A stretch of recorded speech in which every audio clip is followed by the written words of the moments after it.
Mga lods, meron tayong customer ngayon. Tenants ko sa taas. Yung electric pan niya daw ayaw na gumana. Initial findings niya, lods, is yung outlet daw.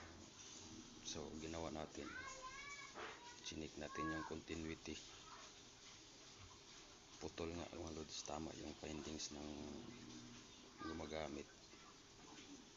So ginawa natin, tinis natin continuity, walang connection yung kabila kasi nga putol nga. Yun,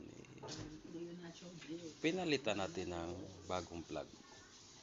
Ito yung stock nya. Pinutol natin,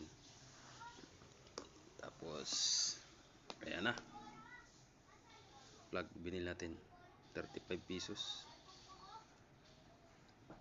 Tapos check natin kung gumagana, kung gagana siya.